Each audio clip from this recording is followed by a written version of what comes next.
Hello மக்களே, welcome to ஸ்பாக்ஸ் academy. நாம ஒரு விஷயத்துல சக்சஸ் ஆகணும்னு நினைச்சோம் அப்படின்னா அதுக்கு நம்ம சொல்லவே கூடாத ஒரு விஷயம் எக்ஸ்கியூசஸ் தான். நான் ஜாபுக்கு போறேன், எனக்கு படிக்க டைமே இல்லை, அதனால நான் படிக்கல. நான் வேலை பார்த்துக்கிட்டே இருக்கேன், வீட்டில் குழந்தைய பார்த்துக்கிட்டு இருக்கேன், அதனால எனக்கு படிக்கவே டைம் இல்லை அப்படின்னு நம்ம எக்ஸ்கியூஸ் சொல்ல ஆரம்பிச்சோம் அப்படின்னா கடைசி வரைக்கும் நம்ம எக்ஸ்கியூஸ் சொல்லிக்கிட்டே இருக்க வேண்டியதான். நமக்கு மார்க் போடும்போது யாருமே பாவம் இவ்வளோ நேரம் வேலை பார்த்துட்டே படிக்கிறாங்க அப்படின்னு நமக்கு மார்க் தர போறது இல்லை. இல்லை இவ்வளோ நேரம் குழந்தைய பார்த்துக்கிட்டே படிக்கிறாங்க பாவம் அப்படின்னு சொல்லிட்டு நமக்கு யாருமே மார்க் தர போறது இல்லை. நமக்கான வேலையை நம்ம சரியா செய்யும் போது மட்டும்தான் அதுக்கான ரிசல்ட்ஸ் நமக்கு கிடைக்கும். ஸோ இன்னைக்கே உங்களோட எக்ஸ்கியூஸ் சொல்ற பழக்கத்தை விட்டுருங்க. நீங்க TNPSC AE, TNMA WS, TNEB AE எக்ஸாம்ஸ்க்கு ப்ரிப்பேர் பண்ணிக்கிட்டு இருக்கீங்கன்னா நீங்க எக்ஸ்கியூஸ் சொல்லக்கூடாத ஒரு விஷயம் ஜென்ரல் ஸ்டடீஸ். ஏஇ எக்ஸாம்ஸை பொறுத்த வரைக்கும் நம்ம எவ்வளோக்கு எவ்வளோ டெக்னிக்கல் சப்ஜெக்ட்ஸ்க்கு இம்பார்ட்டன்ட் கொடுக்குறோமோ அதே லெவல் இம்பார்ட்டன்ஸ் ஜென்ரல் ஸ்டடீஸ்க்கும் கொடுக்கணுங்க. நான் டெக்னிக்கலில் ரொம்ப ஸ்ட்ராங்காக இருக்கேன், அதனால் எனக்கு ஜென்ரல் ஸ்டடீஸ் பற்றி கவலை இல்லைன்னு நினச்சிட்டு போய் கடைசி நேரத்தில் அவங்களோட சீட்டை கோட்டை விட்ட எவ்வளவோ ஆஸ்பிரண்ட்ஸ் இருக்கிறாங்க. ஸோ நீங்கள் டெக்னிக்கல் போர் அடித்தா ஜென்ரல் ஸ்டடீஸ் படிக்கணும், ஜிஎஸ் போர் அடித்தா டெக்னிக்கல் படிக்கணும். ஸோ உங்களோட இம்பார்ட்டன்ஸ் ரெண்டுக்கும் சேம் லெவலில் இருந்தால் மட்டும்தான் இந்த காம்படிட்டிவ் ஃபீல்டில் உங்களால் இருக்கவே முடியும். ஏஇ எக்ஸாமோட டெக்னிக்கல் பேப்பர்ஸை எப்படி கவர் பண்ணணும் அப்படிங்கிற ஃபுல் டீட்டெயில்டு வீடியோ ஆல்ரெடி நம்ம போஸ்ட் பண்ணியிருக்கோம். அதுக்கான லிங்க் டிஸ்கிரிப்ஷனில் இருக்குது, செக் பண்ணி பாருங்கள். இந்த வீடியோவில் ஜென்ரல் ஸ்டடீஸை எப்படி கவர் பண்ணலாம் அப்படிங்கிறத தான் பார்க்க போகிறோம். ஜென்ரல் ஸ்டடீஸை பொறுத்த வரைக்கும் ரெண்டாக டிவைட் பண்ணியிருக்காங்க, part A and part B.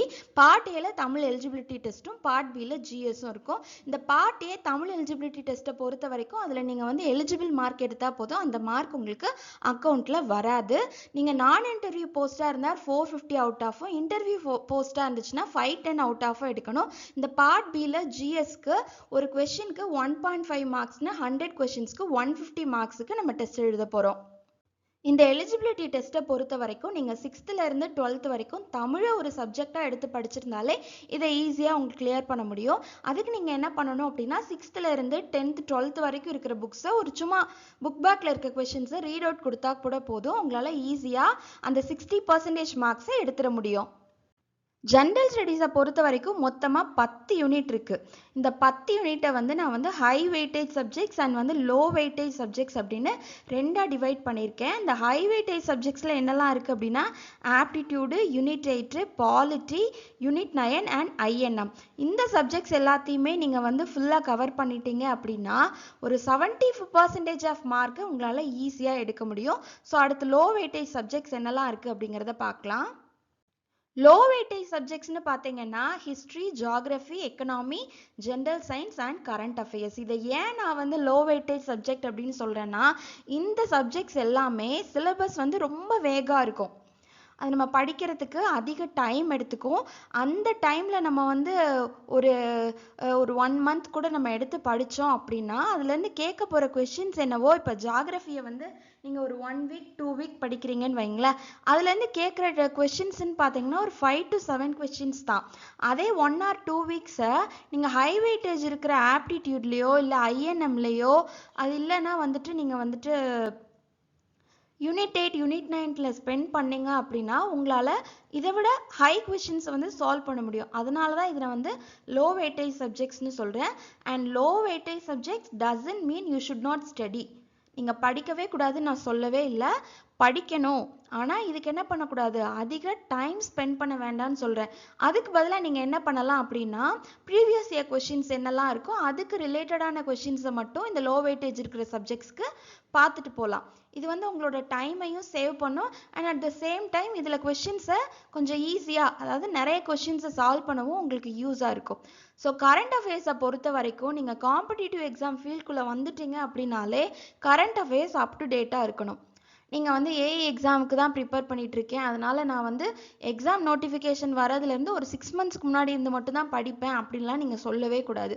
AE exam மட்டும் இல்லை, நமக்கு தொடர்ந்து எக்ஸாம்ஸ் வந்துட்டே தான் இருக்கும். ஆர்ஆர்பி வரும், எஸ்எஸ்சி வரும், எல்லாமே டெக்னிக்கல் சிலபஸ் தான். அதுக்கெலாம் நீங்கள் ஒரு ட்ரை கொடுக்கணும் அப்படின்னா இந்த கரண்ட் அஃபேர்ஸில் அப் டு டேட்டாக இருக்கணும். டெய்லி கரண்ட் அஃபேர்ஸ் ஒரு நோட்டு போட்டு அன்னைக்குள்ள டேட்டு போட்டு ஒரு 10 கரண்ட் அஃபேர்ஸ் டெய்லி நோட் பண்ணீங்க அப்படின்னா அதை பற்றி கேட்ட ஒரு ஐடியாவாவது உங்களுக்கு இருக்கும். எதுவுமே தெரியாமல் பிளாங்காக இருக்கிறதுக்கு ஆமாம் இதை பற்றி நம்ம படிச்சிருக்கோம், இதை நம்ம ஒரு நாள் நோட்டில் எழுதணும் அப்படிங்கிற ஒரு ஐடியா கிடைச்சு நீங்கள் வந்து எலிமினேஷன் ஆப்ஷன்லையாவது உங்களால் ஒரு ஆன்சரை வந்து சூஸ் பண்ண முடியும். அது மேபி கரெக்ட் ஆன்சராக கூட இருக்கலாம். ஸோ கரண்ட் அஃபேர்ஸை பொறுத்த வரைக்கும் நீங்கள் அப்டுடேட்டாக இருக்குதான் ஆகணும். ஜிஎஸ்ல நீங்க வந்து மிஸ் பண்ணவே கூடாது, அது மாதிரி ஒமிட் பண்ணவே கூடாது அப்படின்னா அது ஆப்டிடியூட் அண்ட் மென்டல் எபிலிட்டி தான். 25 கொஷின்ஸ் இதுல இருந்து அப்படியே கேட்குறாங்க.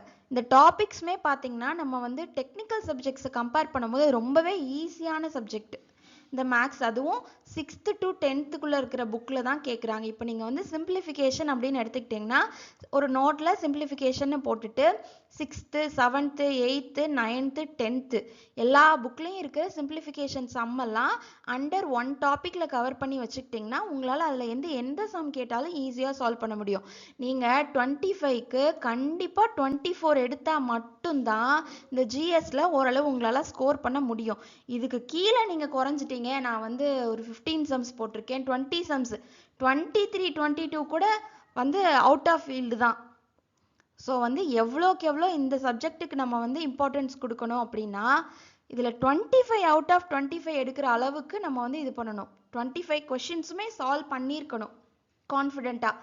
கரெக்டுங்கிற அளவுக்கு நம்ம ஹாலில் நம்ம போடும்போதே நான் கரெக்டு, 25யும் நான் கரெக்டு அப்படிங்கிற கான்ஃபிடென்ஸ் லெவல் இருக்கிற அளவுக்கு இந்த டாப்பிக்கை வந்து நம்ம கிளியர் பண்ணியிருக்கணும். பாலிட்டியை பொறுத்த அளவுக்கு பாலிட்டிலையுமே 15 கொஷின்ஸ் கேட்குறாங்க. இல்லை நம்ம ஸ்கூல்ல இருந்தே படித்தது தான். இதில் நீங்கள் மோஸ்ட்லி ரொம்ப இம்பார்ட்டண்ட்டாக படிக்க வேண்டிய டாபிக்ஸ்னு பார்த்தீங்கன்னா fundamental rights, duties and DPSP இதை கண்டிப்பாக படித்து வச்சுருக்கணும். அதே மாதிரி இன்னொன்று என்னென்னா இதை வந்து டேப்லெட் காலம் மாதிரி நம்ம போட்டு படிச்சுக்கலாம். ஏன்னா இதெல்லாம் வந்து டேட்டா சம்மந்தப்பட்ட விஷயம். ஒரு இன்சிடெண்ட்டாவோ இல்லை வந்து ஒரு கதை மாதிரியோ இதை நம்ம படிக்க முடியாது. ஒரு டேப்லெட் காலம் போட்டோ அந்த மாதிரி படித்து வச்சுக்கலாம். இப்போ வந்து ஸ்டேட் அண்ட் சென்ட்ரல் கவர்மெண்ட்டுக்கு எடுத்துக்கிட்டிங்கன்னா ஆளுநரும் குடியரசுத் தலைவரும் ஸ்டேட்டுக்கும் சென்ட்ரல் கவர்மெண்ட்டுக்கும் ஒரே மாதிரி. இப்போ குடியரசுத் தலைவரோட மன்னிக்கும் அதிகாரமோ ஆளுநரோட மன்னிக்கும் அதிகாரமோ ஆர்டிக்கல் தான் வேறையே தவிர அதிகாரம் ஒன்று தான். ஸோ நீங்கள் என்ன பண்ணிக்கலாம் அப்படின்னா மன்னிக்கும் அதிகாரம்னு போட்டு வச்சுக்கிட்டு இங்கே வந்து குடியரசுத் தலைவரையும் இங்கே வந்து ஆளுநரையும் போட்டுக்கலாம். அப்படி போட்டுக்கிட்டு குடியரசுத் தலைவரோட மன்னிக்கும் அதிகாரம் வந்து 72, ஆளுநரோட மன்னிக்கும் அதிகாரம் வந்து 161, இந்த மாதிரி நீங்கள் கம்பேர் பண்ணி படிச்சுக்கிட்டீங்க அப்படின்னா ஈஸியாக நம்மளால ஞாபகம் வச்சுக்க முடியும். அதே மாதிரி தான் ஹைகோர்ட் அண்ட் சுப்ரீம் கோர்ட்டுக்கும் ஹைகோர்ட்டுக்கும் சுப்ரீம் கோர்ட்டுக்கும் அதிகாரம் ஒன்று தான், ஆர்டிக்கல் தான் வேறு வேறையாக இருக்கும். ஸோ அதே மாதிரி நீங்கள் போட்டு வச்சு படிச்சிங்க அப்படின்னா ஈஸியாக பாலிட்டியை ஞாபகம் வச்சுக்க முடியும். அதே மாதிரி பஞ்சாயத்து ராஜ்லேருந்து கண்டிப்பாக ஒரு கொஷின் கேட்பாங்க. இந்த மாதிரி நமக்கு டேட்டாவாக ஸ்டோர் பண்ண வேண்டிய விஷயங்களை வந்து ஒரு டேப்லெட் காலம் மாதிரி போட்டு வச்சுக்கிட்டு நம்ம டெய்லி பார்க்குற இடத்துல ஒட்டி வச்சுக்கிட்டோம் அப்படின்னா நம்மளால் ஈஸியாக அந்த டேட்டாஸை ஞாபகம் வச்சுக்க முடியும். ஸோ பாலிட்டியை நீங்கள் இந்த மாதிரி படிச்சுக்கலாம். நெக்ஸ்ட்டு ஐஎன்எம்லாம் வந்துட்டு நீங்கள் வந்து 1857 ஆரம்பித்து 1947 வரைக்கும் இருக்கிற இன்சிடென்ட்ஸ் எல்லாத்தையுமே ஒரு குரோனாலஜிக்கல் ஆர்டரை போட்டு படித்து வச்சுக்கணும். ஓகேவா? நம்ம ஸ்கூல் படிக்கும்போது படிச்சிருப்போம் கால குறியீடுன்ட்டு, அந்த மாதிரி மொத்தமாக போட்டு வச்சுக்கணும். இதில் இருக்க இம்பார்ட்டன்ட் லீடர்ஸ் அம்பேத்கர் ஆகட்டும், பகத்சிங், பாரதியார், விஓசி, ஜவஹர்லால் நேரு, காமராஜர், மகாத்மா காந்தி, மௌலானா அபுல் கலாம் ஆசாத், தந்தை பெரியார், ராஜாஜி, சுபாஷ் சந்திர போஸ் அண்ட் அதர்ஸ்னு இருக்கு. அதனால இந்த லீடர்ஸ்ல இருக்கிறவங்கள பேர் மென்ஷன் பண்ணியிருக்கவங்கள நல்லா படிச்சு வச்சுக்கிட்டு அண்ட் அதர்ஸை நம்ம படிக்காம விட்டுறலாமா? அப்படி விட முடியாது. இன்னும் புக்ல நிறைய இன்சிடென்ட்ஸ் இருக்கு. இது வந்து ஒரு டேட்டா கிடையாது, இது நம்ம வந்து ஒரு கதை மாதிரி படிச்சு வச்சுக்கலாம். இப்போ வந்து அந்த ரயிலில் கொள்ளையடிச்ச சம்பவமாக இருக்கட்டும், இல்லைனா வந்துட்டு அரவிந்த் கோஷ் வந்து தீவிரவாதியாக இருந்து எதுக்கு ஆன்மீகவாதியாக மாறினாருன்னு இருக்கட்டும், அந்த மாதிரி விஷயங்களெல்லாம் ஒரு கதை மாதிரியோ இல்லை ஒரு மைண்ட் மேப் மாதிரியோ இல்லை நீங்கள் கற்பனை பண்ணி படித்து வச்சுக்கிட்டீங்க அப்படின்னா ஐஎன்எம் வந்து ஈஸியாக கிளியர் பண்ண முடியும். ஸோ நீங்கள் வந்து இதுக்கு டேட்டா மாதிரி இல்லாமல் இந்த விஷயங்களெல்லாம் ஒரு கதை மாதிரி மைண்ட் மேப் மாதிரி படித்து வச்சுக்கிட்டிங்கன்னா அப்படின்னா ரொம்ப ஈஸியாக இருக்கும். யூனிட் 8 பொறுத்த வரைக்குமே இதுல இருந்து 15 கொஸ்டின்ஸ் கேட்குறாங்க. ஸோ இதில் வந்து உங்களால் இப்போ சங்கம் ஏஜ் அதில் இருக்க லிட்ரேச்சர்ஸ்லாம் ஃபுல்லாக கவர் பண்ண முடியல அப்படின்னா அதுக்கு பதிலாக நீங்கள் வந்து திருக்குறளை ஃபுல்லாக கவர் பண்ணிக்கலாம். இதில் பாதி படிச்சுட்டு போகிறதுக்கு பதிலாக இதை ஃபுல்லாக கவர் பண்ணிக்கிட்டோம் அப்படின்னா நம்மளால் கொஞ்சம் கொஷின்ஸை ஈஸியாக அட்டன் பண்ண முடியும். இப்போ திருக்குறள்னு எடுத்துட்டிங்கன்னா 6th இருந்து 12th வரைக்கும் இருக்கிற புக்கு எடுத்துக்கிட்டிங்கன்னா அதில் இருக்க எல்லா திருக்குறளையும் ஒரு நோட்டு போட்டு எழுதி வச்சுக்கோங்க. அதில் இருக்க அதிகாரம் என்ன, அந்த குறள், அதுக்கப்புறம் அதோட பொருள். இப்படி நீங்கள் எழுதி வச்சுக்கிட்டு டெய்லி ஒரு குறள் படித்தா கூட உங்களால் மறக்காமல் ஈஸியாக ஞாபகம் வச்சுக்க முடியும். அதுலேருந்து கொஷின்ஸ் கேட்டாலும் ஈஸியாக அட்டன் பண்ண முடியும். அதே மாதிரி role of Tamil Nadu in freedom struggle, early agitations against British rule, role of women in freedom struggle. So இதில் இருந்தெல்லாம் கண்டிப்பாக ஒரு கொஷின் கேட்பாங்க. மருது சகோதரர்லேருந்து கேட்பாங்க, இல்லை வீரபாண்டிய கட்டபொம்மன், ஊமத்துறை, அப்புறம் வந்து உமன் இன் ஃப்ரீடம் ஸ்ட்ரகிள்னு பார்த்தீங்கன்னா வேலு நாச்சியார், குயிலி, இதுலேருந்து கண்டிப்பாக ஒரு கொஷின்ஸ்லாம் வராமல் இருக்கவே இருக்காது. அடுத்து பார்த்தீங்கன்னா evolution of 19th and 20th century socio political movements in Tamil Nadu. தமிழ்நாட்டில் என்னென்ன சோஷியோ பொலிட்டிக்கல் மூமெண்ட்ஸ்லாம் இருந்துச்சு, ஜஸ்டிஸ் பார்ட்டி இருந்துச்சு, அதுக்கப்புறம் self respect movement, Dravidian movement, அதோட பிரின்சிபல்ஸ் என்ன, திராவிடியன் மூமெண்ட்டுக்கு தந்தை பெரியார் அண்ட் பேரறிஞர் அண்ணாவோட கான்ட்ரிபியூஷன்ஸ் என்ன, இதெல்லாம் கண்டிப்பாக கொஷின்ஸ்லேருந்து வரும். ஏன்னா சிலபஸில் பாயிண்ட் அவுட் பண்ணிட்டாங்கன்னா அதுலேருந்து கொஷின்ஸ் வரதுக்கு அதிக வாய்ப்புகள் இருக்குங்கிறதுனால இதில் இருக்கிறதையாவது நீங்கள் ஓரளவு நல்லா பார்த்துக்கிட்டீங்க அப்படின்னா அட்லீஸ்ட் ஒரு 10 கொஷின்ஸ் அளவுக்காவது உங்களால் ஈஸியாக அட்டன் பண்ண முடியும்.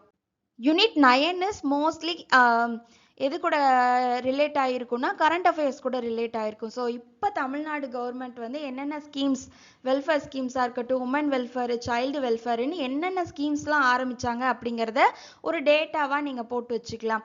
ஒரு ஸ்கீம் ஆரம்பிச்சிருக்காங்க அப்படின்னா என்னைக்கு ஆரம்பித்தாங்க, எங்கே ஆரம்பித்தாங்க, யார் ஆரம்பித்தாங்க, எதுக்காக ஆரம்பித்தாங்க, இது எல்லாத்தையும் ஒரு டேப்லெட் காலம் மாதிரி நம்ம போட்டு வச்சுக்கிட்டு படித்தோம் அப்படின்னா இந்த மாதிரி விஷயத்தெல்லாம் ஈஸியாக கவர் பண்ண முடியும்.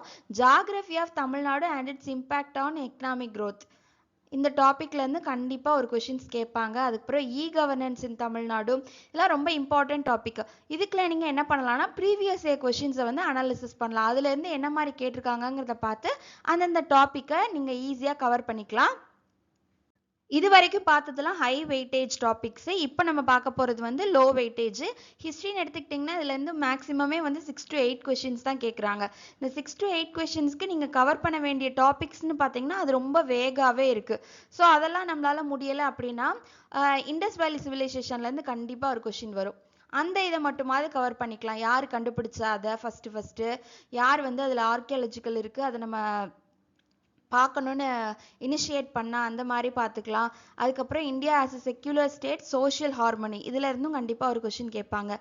ஸோ இந்த மாதிரி இம்பார்ட்டன்ட் டாபிக்ஸ் எல்லாம் ப்ரீவியஸ் இயர் கொஷின் அனாலிசிஸ் பண்ணி அதுக்கேற்ற மாதிரி பார்க்கலாம். இதெல்லாம் வந்துட்டு நம்ம வந்து ஒரு 1 வீக் நம்ம ஹிஸ்ட்ரிக்குன்னு டைம் ஒதுக்குறோம் அப்படின்னா அந்த வெறும் 6 to 8 கொஷின்ஸுக்கு நீங்கள் ஒரு 2 நாள் ப்ரீவியஸ் இயர் கொஷின்ஸை சால்வ் பண்ணி பார்த்தீங்கன்னா ஓரளவு உங்களால் எங்கேருந்து அதிகமாக கேட்குறாங்க அப்படிங்கிறத வந்து யூகிக்க முடியும். ஸோ அந்த இடத்தெல்லாம் நீங்கள் வந்து ரிலேட்டடாக இப்போ ஒரு கொஷின் கேட்டு அதுக்கு 4 ஆப்ஷன் கொடுத்துருக்காங்கன்னா அந்த 4 ஆப்ஷன் என்னங்கிறத வச்சு நீங்கள் இன்னுமே கொஷின்ஸ் கிரியேட் பண்ணி படிச்சுக்கிட்டீங்க அப்படின்னா இந்த 6 to 8 கொஷின்ஸில் ஓரளவு உங்களுக்கு ஒரு 5 கொஷின்ஸாவது அட்டைன் பண்ணுற அளவுக்கு கிடைச்சிரும் கெப்பாசிட்டி.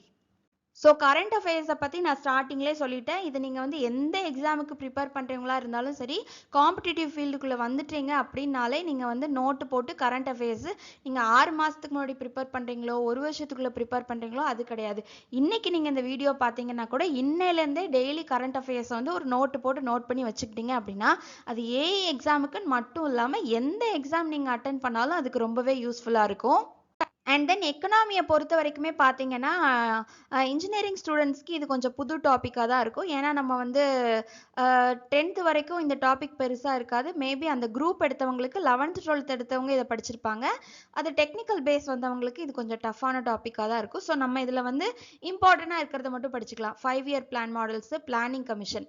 இப்போ பிளானிங் கமிஷன் எடுத்துக்கிட்டிங்கன்னா அதுக்கு யார் ஹெட்டாக இருந்தால், என்ன பர்பஸ்க்காக அந்த பிளானிங் கமிஷன் ஆரம்பித்தாங்க, எப்போலேருந்து எப்போ வரைக்கும் அந்த கமிஷன் இருந்துச்சு, இந்த மாதிரியான விஷயங்களெல்லாம் படிச்சுக்கலாம். ரிசர்வ் பேங்க்னு எடுத்துக்கிட்டேன்னா கரண்ட்டாக அதில் வந்து என்ன பாலிசி இருக்குது, ஃபிஸ்கல் பாலிசியாக இருக்கட்டும், மனிட்டரி பாலிசியாக இருக்கட்டும், என்னென்ன பாலிசிஸ், அப்புறம் வந்து கூட்ஸ் அண்ட் சர்வீஸ் டாக்ஸஸ் இப்போ என்ன இருக்குது அப்படிங்கிறதெல்லாம் படித்தோம் அப்படின்னா இந்த டாப்பிக்கு கொஞ்சம் ஈஸியாக கவர் பண்ண முடியும். மோஸ்ட்லி எக்கனாமிக்கை வந்து நம்ம எப்படி கவர் பண்ணிக்கலாம் அப்படின்னா கரண்ட் அஃபேர்ஸ் மூலமாக கொஞ்சம் கனெக்ட் பண்ணி படித்தோம் அப்படின்னா ஈஸியாக இருக்கும். அண்ட் தென் உங்களுக்கு இதுவுமே கொஞ்சம் கஷ்டமாக இருக்கும் அப்படின்னா நீங்கள் ப்ரீவியஸ் இயர் கொஷின்ஸ்க்கு போயிடலாம். அது மூலமாக வந்துட்டு இப்போ அந்த கொஷின் கேட்டிருக்காங்கன்னா அதுக்கு 4 ஆப்ஷன் இருந்துச்சுன்னா அதுக்குள்ள கொஷின்ஸை தேடி படித்து பார்த்தோம் அப்படின்னா எக்கனாமியுமே ஓரளவு நம்மளால் கிளியர் பண்ண முடியும். ஜென்ரல் சயின்ஸை பொறுத்த வரைக்கும் இது வந்து ஒரு வேகான டாபிக். இதிலே பார்த்தீங்கன்னா வந்து 5 சப்டிவிஷனாக கொடுத்துருப்பாங்க. ஆனால் இதுக்கான மார்க்குன்னு பார்த்தீங்கன்னா வெறும் 8 கொஷின்ஸ் தான் இதுலேருந்து கேட்பாங்க.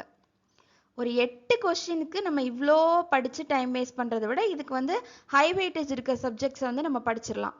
இதை வந்து நீங்கள் வந்து படிக்கவே கூடாது அப்படின்னு நான் சொல்லலை. உங்களுக்கு டைம் இல்லாத பட்சத்தில் இதை வந்து ஆப்ஷனில் வச்சுக்கோங்க அப்படின்னு தான் சொல்கிறேன். இது கம்ப்ளீட்லி வந்து உங்கள் சாய்ஸ் தான். இதுலேயுமே வந்துட்டு ப்ரீவியஸ் இயர் கொஷின்ஸ் வந்து நீங்கள் நிறைய பார்த்தீங்க அப்படின்னா அதில் ரிலேட்டடாக எதுலேருந்து கேட்டிருக்காங்கிறத வச்சு ஓரளவு நம்ம வந்து சயின்ஸை கவர் பண்ணிக்கலாம். நெக்ஸ்ட் பார்த்தீங்கன்னா ஜாகிரஃபியில் இருந்துலுமே மோஸ்ட்லி வந்து ஒரு 5 to 7 கொஷின்ஸ் தான் கேட்குறாங்க. இந்த 5 to 7 கொஷின்ஸ்க்கு வந்து நம்ம இவ்வளோ படிக்கணுமா அப்படிங்கிறத கொஞ்சம் யோசனையாக தான் இருக்கும் எல்லாருக்குமே. நீங்கள் அதுக்கு பதிலாக என்ன பண்ணலாம்னா 10th ஜாகிரஃபி புக்கை மட்டும் படிச்சுக்கலாம். ஸ்கூல் புக்கில் ஸ்டேட் போர்ட் புக்கில் 10th புக் இருக்குல்லையே அதில் ஜாகிரஃபியில் என்னென்ன இருக்கோ அதை மட்டும் நீங்கள் படிச்சுக்கிட்டீங்க அப்படின்னா இதில் இருக்கிறத வந்து ஓரளவு நம்ம வந்து கவர் பண்ணிக்கலாம். ஸோ நீங்கள் இந்த ஜிஎஸ் எங்கேருந்து படிக்கணும் அப்படின்னா 6th இருந்து 12th வரைக்கும் இருக்கிற புக்ஸில் இருந்து தான் படிக்கணும். ஸ்கூல் புக்ஸ் தான். இப்போ ஃபார் எக்ஸாம்பிள் இப்போ ஒரு ஐஎன்எம்னு எடுத்துக்கிட்டோம் அப்படின்னா ஐஎன்எம் வந்து 6thலேயும் இருக்கும், 7thலேயும் இருக்கும், 9th 10thலேயும் இருக்கும். ஸோ நீங்கள் வந்து அதில் ஒரு டாபிக் எடுத்துக்கிட்டீங்க அப்படின்னா இந்த 4 ஸ்கூல் புக்லேயும் இருக்கிறது எல்லாத்தையுமே ஒரு பக்கத்தில் எழுதி படிக்கிற மாதிரி இருக்கும். It take so much of time. இதுக்கு நாங்கள் மெட்டீரியல்ஸ் தனியாக ப்ரொவைட் பண்ணுறோம். ஸோ இந்த மெட்டீரியலில் பார்த்தீங்கன்னா 20 செட் ஆஃப் புக்ஸ் வரும். இந்த 20 செட் ஆஃப் புக்ஸில் 2 புக் தனியாக தமிழுக்குன்னு கொடுத்துட்டோம். தமிழுக்குன்னு தனியாக ஒரு டெக்ஸ்ட் புக்கும் ஒரு ப்ரீவியஸ் இயர் கொஷின்ஸும் வரும். ஸோ தட் நீங்கள் இந்த டெக்ஸ்ட் புக்கை ஃபுல்லாத்தையும் கம்ப்ளீட் பண்ணிவிட்டு ப்ரீவியஸ் இயர் கொஷின்ஸை சால்வ் பண்ணி பார்த்துக்கலாம். ஜிஎஸ்ன்னு பார்த்தீங்கன்னா ஆப்டிடியூடை தவிர்த்து மித்த இருக்கிற எல்லா டாப்பிக்காகவும் 18 புக்ஸ் ப்ரொவைட் பண்ணுறோம். இந்த 18 புக்ஸில் 8 புக்ஸ் வந்து டெக்ஸ்ட் புக்கு, 8 வந்து ப்ரீவியஸ் இயர் கொஷின்ஸு. நீங்கள் வந்து ஒரு டாபிக் எடுத்துக்கிட்டீங்க அப்படின்னா அதில் இருக்கிற டீட்டெயில்டு கண்டென்ட் எல்லாமே இந்த ஒரு புக்கில் வந்துடும். ஸோ இந்த டாப்பிக்கை நீங்கள் இந்த புக்கில் படித்து முடிச்சுட்டு அதுக்கான ப்ரீவியஸ் இயர் கொஷினும் டாபிக் வைஸ் இருக்கும். அதே மாதிரி டாபிக் வைஸ் நீங்கள் ப்ரீவியஸ் இயர் கொஷினும் சால்வ் பண்ணி பார்த்துக்கலாம். இது எல்லாமே தவிர்த்து ஓவராலாக இன்னும் 2 புக்கு கொடுக்குறோம். இது என்னென்னா எல்லா டாபிக்ஸையும் கவர் பண்ணுற மாதிரி ஒரு ப்ரீவியஸ் இயர் கொஷின் அண்ட் வந்து ஒரு டெஸ்ட் சீரீஸ். நீங்கள் என்ன பண்ணணும் அப்படின்னா இந்த ப்ரீவியஸ் இயர் கொஷின் ஃபுல்லாத்தையும் சால்வ் பண்ணி பார்த்துட்டு அதுக்கப்புறம் டெஸ்ட் சீரீஸ்க்கு வந்தீங்கன்னா நீங்கள் என்ன படிச்சிருக்கீங்க, எவ்வளோ தூரம் நம்மளால் மெயின் கோர்ஸில் எக்ஸாமில் அட்டன் பண்ண முடியும் கொஷின்ஸ் அப்படிங்கிறத எல்லாமே இந்த டெஸ்ட் சீரீஸ் நீங்கள் போட்டு பார்க்கும்போது உங்களுக்கு தெரிஞ்சிடும். இந்த மெட்டீரியல் வந்து ஏஇ எக்ஸாமுக்குன்னு மட்டும் இல்லாமல் நீங்கள் குரூப் 1க்கோ இல்லை குரூப் 2க்கோ இல்லை குரூப் 4 எக்ஸாமுக்கோ ப்ரிப்பேர் பண்ணுறவங்களா இருந்தீங்கன்னா உங்களுக்குமே ரொம்பவே யூஸ்ஃபுல்லாக இருக்கும். இந்த புக்கை வந்து ஆர்டர் பண்ணணும் அப்படின்னு நினச்சிங்கன்னா ஸ்க்ரீனில் தெரிகிற இந்த நம்பருக்கு கால் பண்ணி நீங்கள் ஆர்டர் பண்ணிக்கலாம். நீங்கள் நெக்ஸ்ட் இயர் ஏஇ எக்ஸாமுக்கு டார்கெட் பண்ணுறீங்க அப்படின்னா உங்களுக்கான ஒரு மெகா ஃபவுண்டேஷன் கோர்ஸாக ஸ்பார்க்ஸ் கேரண்டி பேட்ச்னு நாங்கள் ஸ்டார்ட் பண்ணியிருக்கோம். இந்த கோர்ஸில் ஜென்ரல் ஸ்டடீஸ் அண்ட் டெக்னிக்கல் ரெண்டையுமே கவர் பண்ணுறோம். இந்த கோர்ஸோட ஓவரால் ஃபீச்சர்ஸ்னு பார்த்தீங்கன்னா 650+ செஷன்ஸ் அவைலபிளாக இருக்குது. 200+ டெஸ்ட் சீரீஸ் கொடுக்குறோம். 430+ ஃப்ரீ மெட்டீரியல்ஸ் உங்களுக்காக கொடுக்குறோம். இந்த டெஸ்ட் சீரீஸ் வச்சு அதில் உங்களுக்கு டவுட்ஸ் இருந்துச்சு அப்படின்னா அந்த டவுட்ஸை கிளியர் பண்ணுறதுக்காகவே டிஸ்கஷன் கிளாஸ்னு வேறு ஒன்று வச்சுருக்கோம். அதில் மோர் தென் 20,000+ கொஷின் டிஸ்கஷன்ஸும் இருக்கும். 110+ ரிப்போர்ட் கார்ட்ஸ் ப்ரொவைட் பண்ணுறோம். உங்களோட ப்ராக்ரஸ் எல்லாத்தையுமே ஈஸியாக ட்ராக் பண்ணணும் அப்படிங்கிறதுக்காக. இது எல்லாமே 1800+ பாசிட்டிவ் ரிவ்யூஸ் இருக்கிற ஒரு அகாடமிலேருந்து ரொம்பவே அஃபோர்டபுள் ப்ரைஸில் நாங்கள் இப்போ உங்களுக்காக கொடுத்துட்ருக்கோம். அவ்வளோ அஃபோர்டபுள் ப்ரைஸில் கொடுத்தாலுமே இப்போ உங்களுக்காக 50% ஸ்பெஷல் ஆஃபரும் போயிட்டுருக்கு. இந்த ஆஃபரை நீங்கள் அவைல் பண்ணணும் அப்படின்னா ஸ்க்ரீனில் தெரிகிற நம்பருக்கு இப்போவே கால் பண்ணுங்கள். ஆல்ரெடி நம்ம அகாடமியில் படித்த ஓல்டு ஸ்டூடெண்ட்ஸாக இருந்தீங்க அப்படின்னா உங்களுக்காகவே இன்னும் கூட நிறைய ஸ்பெஷல் ஆஃபர்ஸ் வெயிட் பண்ணிகிட்ருக்கு. ஸோ உங்கள் அட்மிஷனுக்காக ஸ்க்ரீனில் தெரிகிற நம்பருக்கு கால் பண்ணுங்கள் அண்ட் இந்த ஆப்பர்ச்சுனிட்டியை கண்டிப்பாக மிஸ் பண்ணிடாதீங்க. அது மட்டும் இல்லாமல் உங்களுக்கு ஜென்ரல் ஸ்டடீஸ் மெட்டீரியல்ஸ் மட்டும் வேணும், கிளாஸ் வேணாம் அப்படின்னாலும் கூட நீங்கள் அந்த ஸ்க்ரீனில் தெரிகிற நம்பருக்கு கால் பண்ணி உங்களோட மெட்டீரியல்ஸை ஆர்டர் பண்ணி வாங்கிக்கலாம். So every aspirants out there, Sparks Academy wishes you a very all the best for your great start. இந்த வீடியோ உங்களுக்கு பிடிச்சிருந்துச்சுன்னா லைக் பண்ணுங்க. இந்த மாதிரி எக்ஸாம்ஸ்க்கு ப்ரிப்பேர் பண்ணுறவங்களோட மற்ற ஃப்ரெண்ட்ஸோட ஷேர் பண்ணுங்க. அண்ட் இது மாதிரி இன்னும் நிறைய வீடியோஸ் பார்க்கறதுக்கு நம்ம சேனலை சப்ஸ்கிரைப் பண்ணி வச்சுக்கோங்க. See you in next video. Thank you.